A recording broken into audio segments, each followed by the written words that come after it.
اهدنا الصراط المستقيم.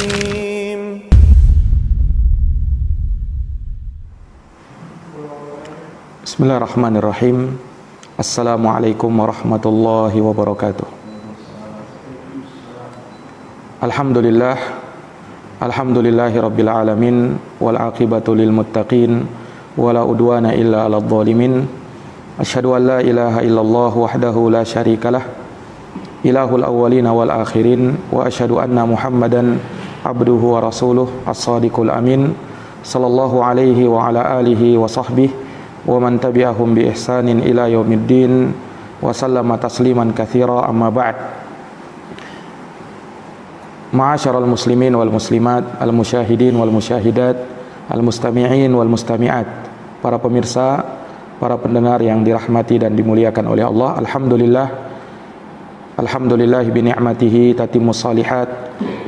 Segala puji hanya bagi Allah yang dengan nikmat-nikmatnya tertunai segala amal-amal kebajikan.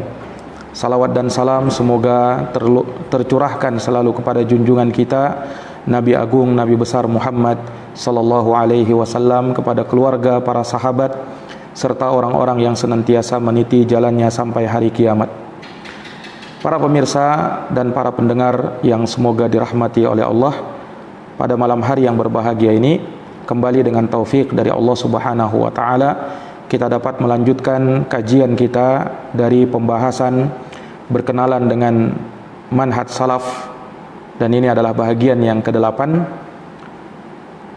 terkait dengan penyebutan beberapa kaidah, beberapa prinsip dan kaidah-kaidah di dalam manhaj salaf. Para hadirin, para pemirsa yang dirahmati dan dimuliakan oleh Allah, di antara manhaj atau prinsip manhaj salaf, kaidah di dalam manhaj salaf, disebutkan di sini annal ahkama al-usuliyah wal furu'iyah la tatimmu illa bi amrayni huma wujudus syurut wa intifa'ul mawani'. Bahwa hukum-hukum yang berkaitan dengan masalah usuliyah, permasalahan-permasalahan usul, prinsip pokok akidah, tauhid, atau masalah-masalah furu'iyah terkait dengan permasalahan-permasalahan cabang, ini tidak akan sempurna penerapan hukumnya kecuali dengan terpenuhinya dua perkara, yaitu wujudus syurut. Yang pertama, terpenuhinya syarat-syaratnya, dan yang kedua intifa'ul mawani', hilangnya penghalang-penghalangnya. Nah, dua ini adalah perkara yang harus ada, ya, terpenuhinya syarat dan hilangnya penghalang, ya, barulah hukum tersebut sempurna diterapkan. Apabila terpenuhi syarat namun ada penghalangnya, maka hukum itu tidak bisa diterapkan padanya, ya, sampai terpenuhinya syarat dan hilangnya penghalang-penghalang, barulah sah kita tetapkan hukum padanya. Nah, bagaimana ini akan dijelaskan insyaallah taala pada keterangan dari penulis di sini, hafizahullahu taala. Ya. Maka terkait dengan prinsip yang agung ini, kaidah yang agung ini merupakan prinsip yang berlaku di semua pembahasan hukum-hukum syariat, baik berkaitan dengan masalah usul, ya, perkara-perkara pokok di dalam agama, ataukah di dalam masalah-masalah furu', di dalam masalah-masalah cabang-cabang agama. Ya, harus ada padanya dua perkara ini, wujudus syurut, terpenuhinya syarat-syaratnya, wantifa mawani'iha, dan hilangnya atau tidak adanya penghalang-penghalangnya. Apabila ada syaratnya namun di sana ada penghalang, maka hukum tersebut tidak sah untuk diterapkan. Nah, ya, semisal contoh dalam hal ini ayatul wa'id, ayat-ayat yang berisi ancaman pada orang-orang yang melakukan perkara-perkara yang diharamkan. Nah, maka dengan ancaman tersebut yang ada di dalam nas Quran maupun hadis, dia berhak mendapatkan ancaman itu. Akan tetapi, ya, terkadang penerapan hukum terhadapnya, itu tidak bisa kita tetapkan dikarenakan ada penghalang-penghalang yang lain. Apa itu? Ya, penghalang-penghalang tersebut banyak. Ketika misalnya dia melakukan suatu pelanggaran, maka dengan pelanggaran tersebut di dalam syariat ada hukumnya, ada konsekuensinya. Dia mendapatkan hukuman, ancaman hukuman dengan hal tersebut. Akan tetapi ketika ada penghalang yang lain, maka hukum tersebut tidak diterapkan pada dirinya. Dan penghalang ini seperti taubat, dia beristighfar, atau dia mendapatkan musibah yang hal tersebut akan mengangkat dosa-dosanya dan selainnya dari penggugur-penggugur dosa. Dan ingat, ketika disebutkan nas ancaman, itu bukan berarti bahwasanya dia pasti mendapatkan ancaman tersebut. Makanya harus terpenuhi dua perkara tadi, wujudus syurut, terpenuhinya syarat, wantifaul mawani, dan hilangnya penghalang-penghalangnya. Sama seperti penyebutan hadis, dan ini juga menjadi fitnah terhadap dakwah ahli sunnati wal jamaah. Tatkala mereka membawakan hadis misalnya terkait dengan iftiraqul ummah, hadis perpecahan umat, di mana Rasulullah bersabda, wasataftariku ummati ala salasin wa sab'ina firqah. Umatku, kata Nabi, terpecah belah menjadi 73 golongan. Thintani wa sab'una finnar, 72 di dalam neraka, wa wahidatun fil jannah, dan hanya satu di dalam surga. Hadits ini sahih, disahihkan oleh Syekh Al-Albani rahimahullah, dan juga Syekh Muqbil bin Hadi Al-Wadi'i rahimahullahu ta'ala. Sebagian orang tatkala dibacakan padanya hadits yang mulia ini, hadits sahih dari Nabi sallallahu alaihi wasallam, kemudian terkadang mereka berburuk sangka kepada dakwah Ahlus Sunnah. Katanya apa? Ini Ahlus Sunnah, seakan-akan mereka yang mengkapling-kapling surga itu. Hanya mereka yang masuk surga katanya, sementara yang lainnya di dalam neraka. Terus mereka lanjutkan, emangnya surga milik bapak lu, katanya. Emangnya surga itu milik kamu dan keluargamu. Akhirnya terjadilah fitnah. Ini gara-gara salah paham atau gagal paham terkait dengan hadis yang mulia ini. Hadis ini berisi ancaman. Orang-orang dan siapa saja yang menyelisihi dakwah Rasulullah sallallahu alaihi wasallam diancam dengan api neraka. Makanya Rasulullah menyebutkan yang selamat itu al-jamaah, ma ana alaihil yauma wa ashabi, yaitu orang-orang yang berpijak dengan apa yang aku berpijak di atasnya pada hari ini dan para sahabatku. Berarti siapa yang menyelisihi jalannya Rasulullah dan jalannya sahabat Rasulullah kena ancaman itu, diancam dengan hal tersebut. Akan tetapi ini berisi ancaman, bukan memastikan. Sekali lagi, bukan memastikan. Ya sama dengan dakwah Ahlussunnah wal Jamaah. As-salafiyah. Mereka berada di atasnya, dan orang-orang yang mengklaim dirinya sebagai salafi berada di atas dakwah Ahlussunnati wal Jamaah. Tidak dipastikan orang itu pasti masuk surga. Terhindar dari api neraka. Semua dari kita berusaha untuk bisa mendapatkan surga dan terhindar dari api neraka.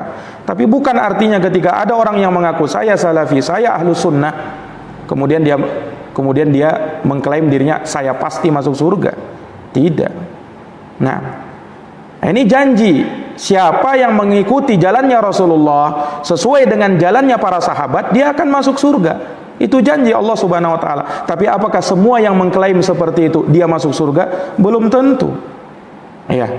Karena klaim butuh pembuktian. Qul hatu burhanakum in kuntum shadiqin. Datangkan bukti-buktimu kalau kau benar dan jujur dalam ucapanmu itu. Begitu pula nas ancaman. Diancam, tetapi apakah pasti? Apalagi kalau sampai dikatakan, oh ini pemahaman pengkafiran kepada kaum muslimin. Aliyadzubillah. Ahlus Sunnah wal Jamaah jauh dari hal-hal yang demikian. Mereka berhati-hati dari masalah hukum kafir mengkafirkan, karena berbahaya, bukan sembarangan. Rasulullah sallallahu alaihi wasallam bersabda, "Man qala li akhihi ya kafir faqad ba'a biha ahaduhuma. In kana kama qala wa illa hara ilaihi." Barang siapa yang berkata kepada saudaranya, "Wahai kafir," maka ucapan itu harus ditanggung oleh salah satu dari keduanya.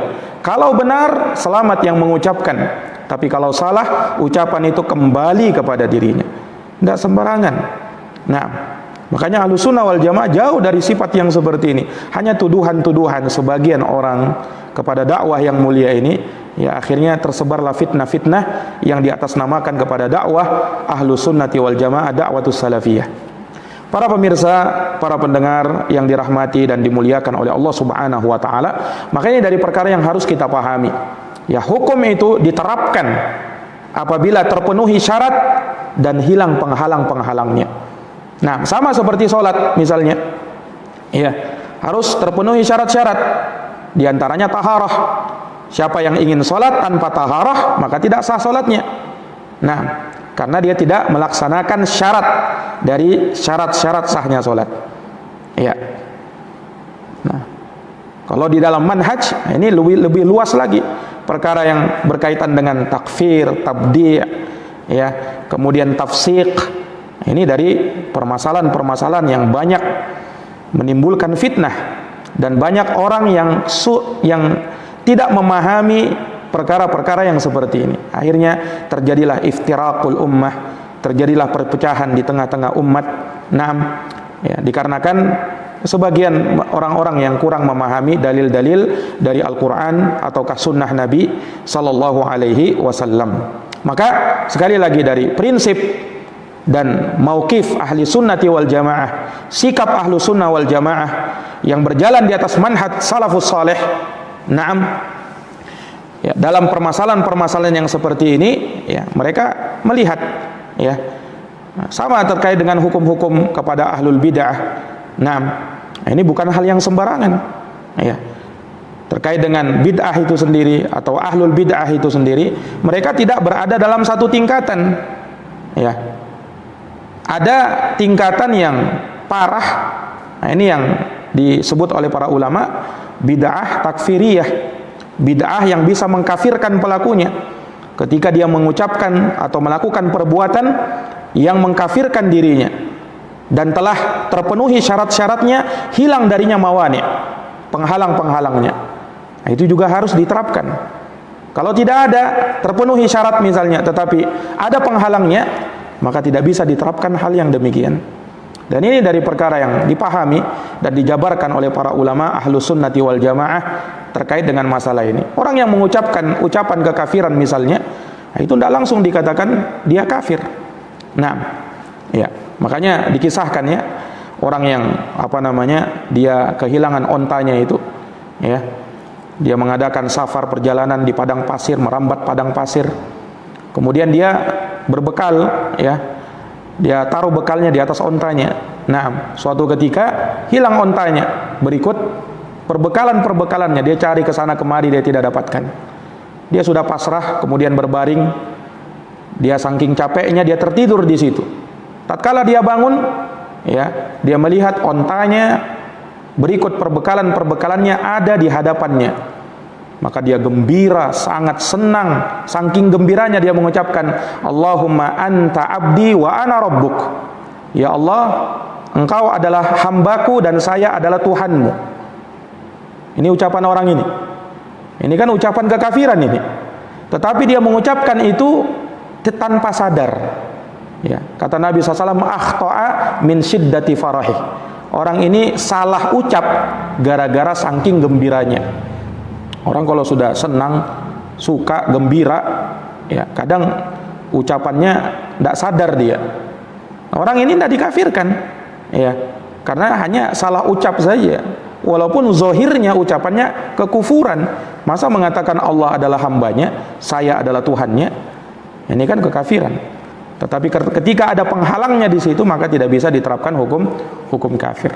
Juga kisahnya seorang yang ketika mau meninggal itu, kemudian dia berwasiat kepada anaknya, ya wahai anakku, kalau saya meninggal nanti, ya, maka bakarlah jasadku.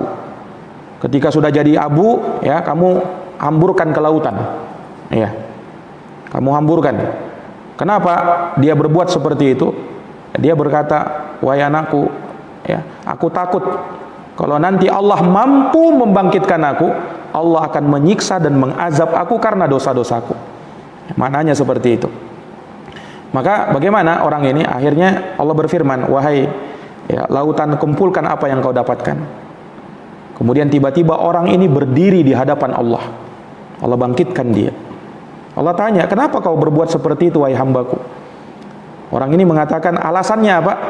"Ya Rabb, wahai Tuhanku, aku takut dengan dosa-dosaku tatkala berjumpa denganmu." Nah, jadi alasannya melakukan itu karena dia takut kepada Allah. Ya, padahal ucapan orang ini, ya, dia meragukan kemampuan Allah. Dia kira ketika dia jadi abu, Allah tidak mampu membangkitkan dirinya. Kalau meyakini seperti ini kan kekafiran ini. Ya, berucap seperti itu kekafiran, meragukan kemampuan Allah. Padahal Allah ala kulli syai'in qadir. Allah itu maha kuasa atas segala sesuatu. Sangat mudah bagi Allah Subhanahu wa taala melakukan apa yang Ia inginkan. Innama amruhu idza qila lahu kun fayakun.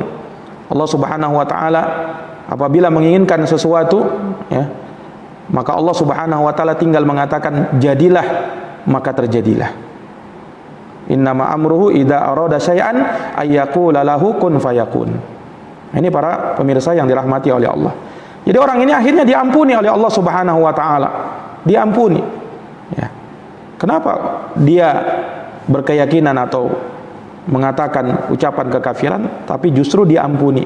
Karena tadi, ya, ada penghalang-penghalang kekafiran. Nah, yang seperti ini harus dipahami sehingga tidak serampangan dalam menerapkan hukum takfir, hukum tabdi, hukum tafsik. Ahlus sunnah wal jamaah, mereka adalah orang-orang yang paling berhati-hati di dalam permasalahan ini. Nah, dan ketika menerapkan hukum tersebut, ya, mereka membangun hukum mereka di atas dua prinsip utama. Nah, yaitu penunjukan dalil dari Al-Quran dan Sunnah bahwasanya ucapan ini, perbuatan ini bersumber dari orang yang dihukumi. Nah, dan itu menyebabkan kekafiran orangnya, ya, menyebabkan kekafiran orangnya. Ini yang pertama. Yang kedua, kecocokan hukum terhadap orang yang mengucapkannya atau orang yang melakukannya dengan terpenuhinya syarat atau hilangnya penghalang-penghalangnya. Nah, ini yang dipegang oleh ahlu sunnati wal jamaah di dalam menerapkan hukum-hukum yang ada. Jadi tidak langsung ada orang melakukan ini langsung kafir, langsung ahli bid'ah, langsung ahli kefasikan. Tidak. Ahlu sunnah wal jamaah punya dawabit, punya kaidah-kaidah di dalam hal ini. Tidak serampangan. Tidak sebagaimana takfiriyun, ya, mereka yang suka-suka mengkafir-kafirkan kaum muslimin tanpa dawabit, tanpa kaidah-kaidah yang jelas di dalam prinsip dan manhaj mereka. Para pemirsa yang dirahmati dan dimuliakan oleh Allah, maka ini dari perkara yang diingatkan oleh para ulama dari qawaid ahlus sunnah wal jamaah dakwah salafiyah dari manhaj salaf. Kemudian dari perkara yang juga diingatkan oleh para ulama rahimahumullahu taala terkait dengan kaidah atau prinsip di dalam dakwah salaf, bahwa dakwah salafiyah itu juga dibangun di atas tiga prinsip utama, tiga pokok utama yang harus dan wajib diterapkan dan perlu diperhatikan di dalam agama ini. Apa ya tiga perkara ini? Yang pertama, ikhlasul ibadati lillahi subhanahu wa ta'ala, mengikhlaskan ibadah hanya kepada Allah subhanahu wa ta'ala, mengikhlaskan ibadah untuk Allah subhanahu wa ta'ala. Ini yang pertama. Yang kedua, luzumul jamaah, komitmen kepada jamaah kaum muslimin, kemudian mendengar dan taat kepada penguasa dan pemimpin kaum muslimin. Dan yang ketiga, al-hadar minal bid'ah wal mubtadi'in, mewaspadai kebid'ahan dan ahli bid'ah, mewaspadai kebid'ahan dan ahli bid'ah. Ini tiga prinsip utama, ya, yang ini semuanya ditunjukkan oleh dalil-dalil dari Al-Quran atau dari hadits-hadits Nabi Sallallahu Alaihi Wasallam. Nabi memperingatkan tiga perkara ini. Di antaranya hadis Al-Irbad Ibnu Sariyah radhiyallahu an. Ketika Nabi Sallallahu Alaihi Wasallam memberikan nasihat setelah mengerjakan sholat subuh, nasihat yang sangat mendalam, membuat air mata berlinang dan menakutkan hati-hati mereka ketika itu. Maka ada seorang bertanya, inna hadihi mau'idhatu muwaddi'in famadza ta'hadu ilaina ya Rasulullah. Sesungguhnya ini adalah nasihat orang yang ingin berpisah. Apa yang kau perintahkan kepada kami ya Rasulullah? Maka Rasulullah mewasiatkan, usikum bitaqwallah, aku wasiatkan kalian untuk bertakwa kepada Allah, wasam'i wa ta'ah, kemudian mendengar dan taat, wa in abdun habasyiyun, sekalipun yang memerintah itu seorang budak dari keturunan Habasyi, budak Habasyi, budak Ethiopia. Fa innahu man ya'ish minkum, karena sesungguhnya barang siapa yang hidup di antara kalian, yara ikhtilafan katsira, maka dia akan melihat perselisihan yang banyak. Nah, wa iyyakum wa muhdatsatil umur, hati-hati kalian dari perkara-perkara baru yang diada-adakan. Fa innaha dolalatun, karena dia adalah kesesatan. Faman adraka dzalika minkum fa alaihi bisunnati, siapa di antara kalian yang mendapati hal tersebut, maka hendaknya dia berpegang teguh dengan sunnahku, wa sunnatil khulafa ar-rasyidin al-mahdiyina addu 'alaiha bin nawajid, dan sunnahnya para khalifah yang mendapatkan petunjuk, maka gigitlah dia dengan gigi geraham kalian. Nah, juga dalam hadis Suhail ibn Abi Salih dari bapaknya, dari Abu Hurairah, Rasulullah bersabda, innallaha yardha lakum thalatha, Allah meridhai untuk kalian 3 perkara, wa yaskhatu lakum thalatha, dan membenci dari kalian 3 perkara. Yardha lakum, Allah ridha kepada kalian, an ta'buduhu wa la tusyriku bihi syai'a, agar kalian beribadah kepadanya dan tidak menyekutukannya dengan sesuatu apapun. Wa an ta'tasimu bihablillahi jami'an, dan Allah pun ridha agar kalian berpegang teguh dengan tali agama Allah seluruhnya. Wa an tanasahu man wallahu Allahu amrakum, dan Allah meridhai kalian agar kalian taat dan saling menasihati kepada orang yang Allah mengerahkan amanat urusan kalian, yaitu kepada waliul amr, kepada penguasa kaum muslimin. Nah, ini dalil-dalil terkait dengan masalah ini. Ya, jadi ini ditunjukkan ya terhadap hadis-hadis ini. Juga hadis Rasulullah sallallahu alaihi wasallam bersabda dalam hadis Zaid bin Sabit radhiyallahu taala anhu, na'am, di mana Rasulullah bersabda, naddarallahu mra'an, semoga Allah mencerahkan wajah seseorang, sami'a minna haditsan, yang dia dengarkan hadis dari saya, fa hafidhahu, lalu dia hafalkan, hatta yuballighahu ghairahu, hingga dia bisa menyampaikan kepada orang lain. Fa innahu rubba hamili fiqhin laisa bifaqih, karena betapa banyak orang yang membawa fikih tapi dia bukanlah ahli fikih. Wa rubba hamili fiqhin ila man huwa afqahu min, dan terkadang orang yang membawa fikih dia berikan kepada orang yang lebih faqih daripada dia. Thalathu khisalin la yaghillu alaihinna qalbu muslimin abada, ada 3 kata Nabi, 3 sifat yang tidak akan menjadi dengki hati seorang muslim selama-lamanya dengan 3 perkara ini. Apa itu? Ikhlasul amali lillah, mengikhlaskan amalan karena Allah, wa munasahatu wulatil amri, kemudian menasehati ya waliul amr, memberikan nasihat yang terbaik, waluzumul jamaah, kemudian komitmen kepada jamaah kaum muslimin ya, fa inna da'watahum tuhitu bihim min waraihim. Lihat 3 perkara ini disebutkan oleh Nabi sallallahu alaihi wasallam. Jadi ini dari prinsip pokok kaidah yang dipegang oleh ahlus sunnah wal jamaah. Nah, dan ini penjabarannya sangat luas sekali terkait dengan prinsip yang pertama, yaitu menegakkan ubudiyah, penghambaan kepada Allah subhanahu wa ta'ala, dan itu dengan cara mengikuti Al-Quran dan sunnah sesuai dengan pemahaman salafus saleh, sesuai dengan pemahaman salafus saleh, dan dia beramal sesuai dengan tuntunan syariat. Inilah yang menjadi prinsip dasar dan menjadi konsekuensi ya perwujudan kalimat tauhid la ilaha illallah Muhammadar Rasulullah, di mana seluruh amalan kita itu dibangun di atas 2 landasan pokok, yaitu ikhlas karena Allah dan sesuai dengan apa yang disyariatkan oleh Rasulullah sallallahu alaihi wasallam. Ya, terlalu banyak dalil-dalil yang menyebutkan kewajiban berpegang teguh kepada Quran dan Sunnah. Di antara yang paling masyhurnya hadis yang diriwayatkan oleh Imam Malik, na'am, Dalam kitabnya Al-Muwatta, Rasulullah bersabda, taraktu fikum amraini. Aku tinggalkan untuk kalian dua perkara. Ya. Kalau kalian berpegang kepada kedua perkara ini, kalian tidak akan sesat selama-lamanya, yaitu kitab Allahi wa sunnati, Al-Quran dan sunnahku. Taib. Kemudian prinsip yang kedua adalah luzumul jamaah, komitmen terhadap jamaah kaum muslimin, serta mendengar dan taat kepada penguasa kaum muslimin. Ini dari prinsip ahlus sunnah wal jamaah. Nah, mereka taat kepada waliul amr. Dan ini berdasarkan ayat dalam surat An-Nisa 59. Ya ayyuhalladzina amanu atiiullah wa atiiur rasul wa ulil amri minkum. Wahai orang-orang yang beriman, taatlah sama Allah, taatlah sama Rasul, dan ulil amr di antara kalian. Ulil amr kata ulama adalah al-ulama wal umara, para ulama dan para penguasa. Taati mereka. Kecuali kalau mereka memerintahkan kepada maksiat. Kalau mereka memerintahkan kepada maksiat, maka tidak ada ketaatan dalam perkara maksiat. La ta'ata fi maksiatillah. Tidak ada ketaatan dalam bermaksiat kepada Allah Subhanahu wa taala. Tetapi kita bukan artinya ketika misalnya ada penguasa memerintahkan kepada maksiat, kita langsung mencabut ketaatan dari mereka. Sudah, kita tidak dengar dan taat lagi. Kenapa? Ini penguasa kita pernah memerintahkan kepada maksiat. Oh, ini keliru.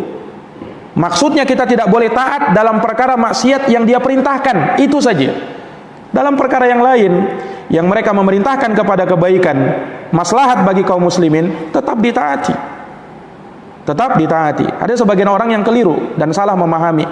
Ya, kan dalilnya kalau memerintahkan kepada maksiat tidak boleh taat. Dikiranya ya tidak boleh taat secara mutlak, langsung mencabut ketaatan, tidak boleh taat lagi. Bukan seperti itu. Ulama menjelaskan maksudnya jangan taati dalam perkara maksiat itu saja. Kalau kemudian hari dia memerintahkan kepada yang ma'ruf, tetap wajib ditaati. Tetap wajib ditaati. Nah, ini prinsip dakwah ahlus sunnah wal jamaah. Nah, para hadirin yang dirahmati dan dimuliakan oleh Allah, ya, Rasulullah sallallahu alaihi wasallam menjadikan di antara jalan keselamatan dari fitnah akhir zaman, di mana terdapat duat, yang kata Nabi SAW, duatun ila abwabi jahannam, dai-dai yang menyeru kepada pintu neraka jahannam. Ini sabda Rasulullah sallallahu alaihi wasallam. Tatkala Rasulullah menyebutkan dalam hadis Hudzaifah ibnul Yaman radhiyallahu an, di mana beliau mengabarkan, ya, manusia bertanya kepada Nabi tentang kebaikan, aku bertanya tentang kejelekan, ya, makhafata ayudrikani, karena aku khawatir kejelekan itu menimpa diriku. Kemudian Nabi tanya kepada Rasulullah tentang fitnah yang terjadi. Nah, kemudian Nabi kabarkan ada asap, ya, setelah kebaikan ada keburukan, ada lagi kebaikan, ada lagi keburukan. Namun di balik kebaikan sudah ada wafihi dakhan, ada asapnya. Sahabat Hudzaifah tanya, ya, apa asapnya itu? Qaumun yahduna bi ghairi haji ta'rifu minkum wa tunkir. Suatu kaum yang mereka mengambil petunjuk selain petunjukku, kau kenali mereka, namun kamu ingkari mereka. Kemudian ditanya lagi, apakah ada lagi setelah itu dari kejelekan? Kata Nabi, na'am, iya, ada kejelekan lagi. Du'atun ila abwabi jahannam. Ada dai-dai yang menyeru kepada neraka jahannam. Man ajabahum ilaiha qadafuhu fiha. Kata Rasulullah, siapa yang menjawab seruannya, maka dia akan dilemparkan ke dalam neraka jahannam. Hudzaifah tanya, sifhum lana, ya Rasulullah, sifatkan mereka itu kepada kami.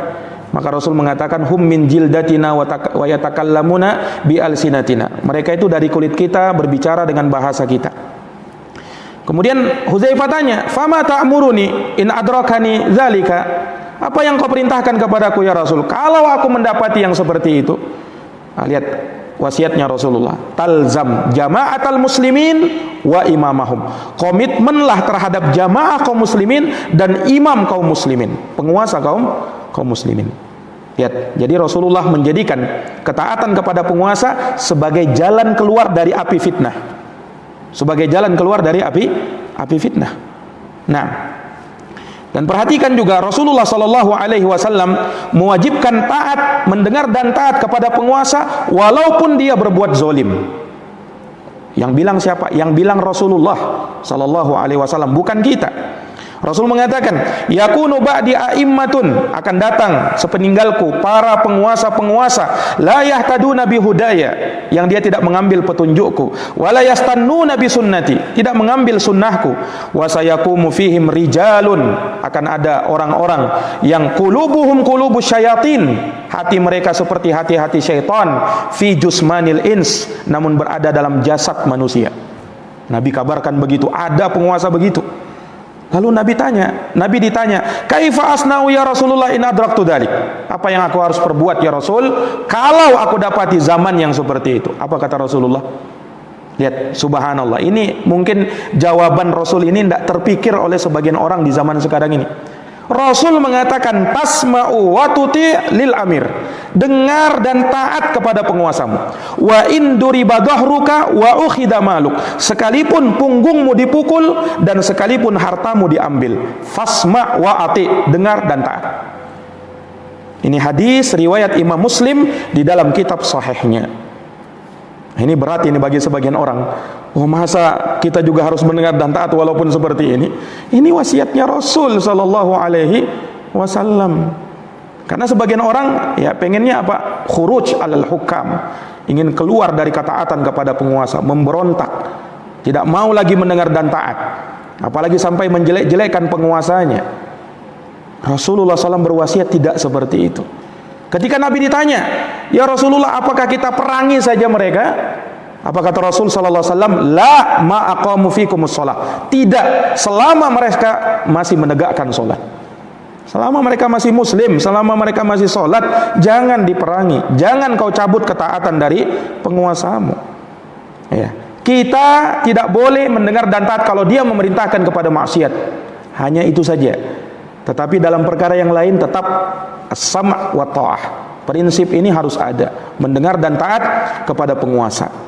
Ini para pemirsa dan para pendengar yang dirahmati dan dimuliakan oleh Allah Subhanahu wa taala. Dan kita bersabar di atas kezaliman penguasa. Syekhul Islam Ibnu Taimiyah mengatakan, ya sebagaimana dalam Majmu'ul Fatawa, kata beliau, as-sabru ala jauril a'immah aslun min usuli ahli sunnati wal jamaah. Bersabar dengan kezaliman para penguasa ini merupakan prinsip dari prinsip-prinsip ahlu sunnah wal jamaah. Ini kata Syekhul Islam Ibnu Taimiyah rahimahullahu ta'ala. Nah, para pemirsa yang dirahmati dan dimuliakan oleh Allah, kemudian yang terakhir dari prinsip mereka yaitu al-hadar minal bid'ah wal mubtadi'in, yaitu mewaspadai kebid'ahan dan ahli bid'ah. Nah, ini tentang perkara bid'ah ini ya, perkara yang ya terlalu sakral di tengah umat kaum muslimin terkadang. Karena sebagian orang terlalu alergi, terlalu antipati mendengarkan kata-kata bid'ah ini. Padahal bid'ah ini kalimat yang diucapkan oleh Rasul, kalimat yang diperingatkan oleh Rasul SAW kepada umatnya jauh hari sebelum bid'ah itu terjadi. Nabi sudah ingatkan. Nah, dan ahlus sunnah wal jamaah, dakwah ahlus sunnah sangat memerangi yang namanya kebid'ahan, perbuatan bid'ah di dalam agama. Di dalam agama. Ya, sekali lagi di dalam agama. Ada sebagian orang juga yang salah paham, dikiranya bid'ah itu motor juga bid'ah, mobil juga bid'ah, pesawat itu bid'ah katanya. Kalau naik haji nggak usah naik pesawat katanya, naik onta aja, karena tidak ada di zaman Rasul. Ini gagal paham yang seperti ini. Tidak paham apa itu bid'ah. Bid'ah yang tercela, makanya lihat definisinya. Ya, yang diada-adakan dalam urusan agama. Jadi ada dawabitnya juga. Ahlussunnah tidak sembarangan menerapkan hukum itu.